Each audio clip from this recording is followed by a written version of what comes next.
अद्विक को blood cancer है। उसके माँ बाप उसके इलाज कराने में असमर्थ हैं। इन्हें आपकी एक छोटी सी मदद की जरूरत है। डिस्क्रिप्शन में दिए हुए लिंक पर जाएं और अद्विक की उम्मीद बने।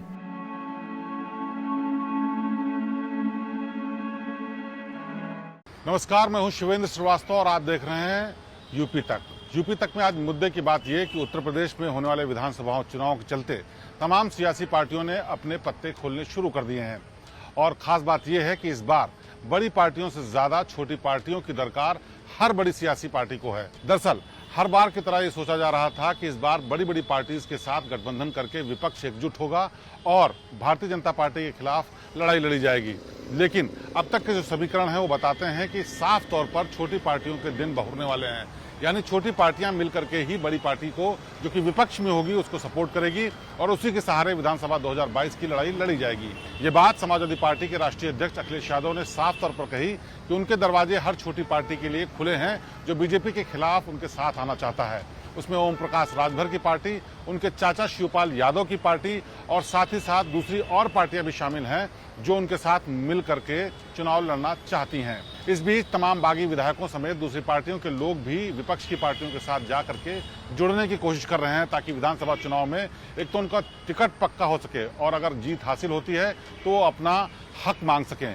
बहरहाल जीतेंगे हारेंगे ये वक्त की बात है, लेकिन जिस तरह से सियासी गणित बिठाया जा रहा है उसमें एक बात साफ हो चुकी है कि तमाम विपक्षी पार्टियां दूसरी छोटी छोटी पार्टियों के साथ मिलकर के बीजेपी के सामने खड़े होना चाहती हैं। वहीं दूसरी तरफ बीजेपी भी ये चाहती है कि अगर कोई सियासी पार्टी जो कि छोटे स्तर पर क्षेत्रीय इलाके में काम कर रही है वो बीजेपी के साथ आना चाहती है तो उसका स्वागत है। लेकिन चूंकि इतनी ज्यादा सीटें बीजेपी की पहले से आ चुकी हैं, उसके तमाम विधायक और तमाम मंत्री भी टिकट की दावेदारी में है। ऐसे में ऐसा संभव नहीं दिखता कि उनके साथ आने वाली पार्टियों को भी उतनी ही तवज्जो दी जाएगी। लेकिन जरूरत सभी को है, क्योंकि इस बार इस बात की भी आशंका जताई जा रही है कि हो सकता है बीजेपी की उतनी सीटें ना आए जितनी वो दावा कर रही है।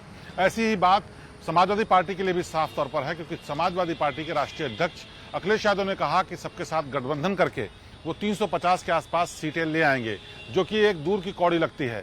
फिलहाल उनकी जो उम्मीद है उसके चलते अगर तमाम लोग उनके साथ जुड़ते हैं तो पार्टी को जरूर मजबूती मिलेगी। कांग्रेस पार्टी भी इसी धर्रे पर चल रही है और उसकी कवायद ये है कि तमाम ऐसी पार्टियों को जोड़ा जा सके जिससे मुसलमान जो मतदाता है वो उनकी ओर आकर्षित हो सके। हालांकि कांग्रेस का उत्तर प्रदेश में जनाधार काफी कम हो चुका है और ऐसे में उम्मीद कम है कि वो बहुत ज्यादा असर डालेगी, लेकिन उनकी भी कोशिश है कि दूसरी जो छोटी पार्टियां हैं वो उनके साथ जुड़ सकें। और तो और कांग्रेस पार्टी ये भी चाहती है कि बहुजन समाज पार्टी के साथ मिलकर के वो एक मजबूत विपक्ष बना सके।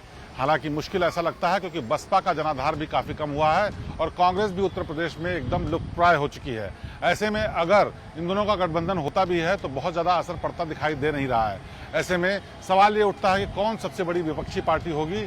उसमें जवाब यही आता है कि शायद समाजवादी पार्टी ही ऐसी है जो कि विपक्ष के तौर पर सबसे मजबूत पार्टी दिखती है। इसलिए समाजवादी पार्टी से भी मिलने की कोशिश तमाम छोटी पार्टियां कर रही हैं, जिससे कि विपक्ष के तौर पर वो सीधी लड़ाई बीजेपी के साथ लड़ सकें और आने वाले वक्त में कुछ फर्क पैदा कर सकें।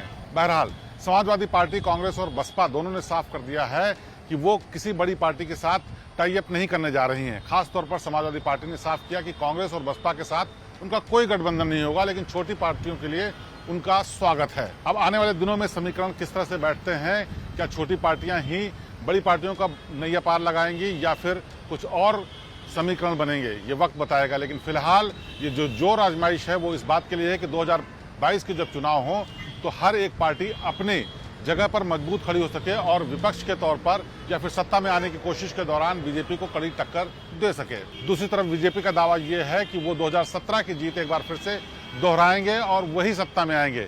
बहरहाल सत्ता में आने का फैसला जनता करेगी और 2022 के चुनाव में क्या नतीजा होगा ये वक्त बताएगा। लेकिन सारी सियासी पार्टियां इस जोर आजमाइश में जुटी हुई हैं कि ज्यादा से ज्यादा लोगों को जोड़ करके चुनाव में जीत हासिल कर सकें। तो उत्तर प्रदेश में 2022 में होने वाले चुनाव से पहले सियासी पार्टियों की रणनीति और छोटी पार्टियों की बढ़ती अहमियत पर यह थी यूपी तक की खास पेशकश। प्रदेश की बाकी ताज़ा तरीन और बेहतरीन खबरों के लिए आप देखते रहिए यूपी तक। आपसे फिर होगी मुलाकात। नमस्कार।